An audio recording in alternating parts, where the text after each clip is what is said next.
Ahmedabad ગ્રામ્યના Nal Sarovar police સ્ટેશનની team પર દારૂના દરોડા દરમિયાન સ્થાનિક ટોળાએ જીવલેણ હુમલો કરતા ચકચાર મચી ગઈ હતી।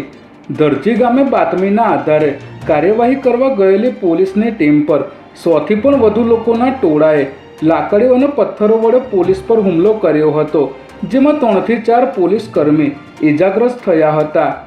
આ ઘટના બાદ પોલીસ એક્શન મોડમાં આવી ગઈ છે અને સર્ચ ઓપરેશન હાથ ધર્યું છે। ત્યારે પોલીસે અત્યાર સુધીમાં 17થી પણ વધુ શખ્સોની ધરપકડ કરી હોવાનું જાણવા મળી રહ્યું છે, જ્યારે મુખ્ય બુટલેગર હજુ પણ પોલીસ પકડથી દૂર હોવાથી તેની શોધખોળ ચાલી રહી છે।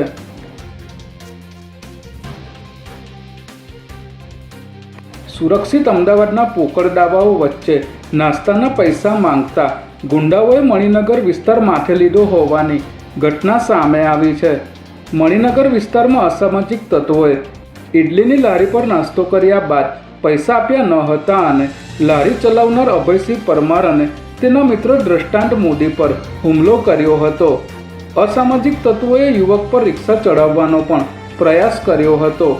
સમગ્ર ઘટનાના સીસીટીવી હાલ સોશિયલ મીડિયા પર વાયરલ થઈ રહ્યા છે। ત્યારે ઘટનાની જાણ થતાં મણિનગર પોલીસ ઘટના સ્થળે પહોંચી હતી અને ગુનો નોંધી આરોપીઓને ઝડપી લેવા ચક્રો ગતિમાન કરવામાં આવ્યા છે।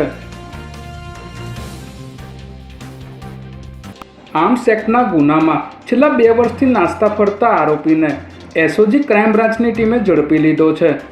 આરોપી આઝમ મંસૂરી સામે વર્ષ 2023માં અમદાવાદ શહેર ડીસીબી પોલીસ સ્ટેશનમાં આર્મ્સ એક્ટ હેઠળ ગુનો નોંધાતા આરોપી છેલ્લા 2 વર્ષથી પોલીસને થાપ આપી રહ્યો હતો। ત્યારે બાતમીના આધારે પોલીસ ઇન્સ્પેક્ટર એડી ગામિતના માર્ગદર્શન હેઠળ પોલીસે આઝમ મંસૂરી નામના આરોપીને ઝડપી લીધો હતો।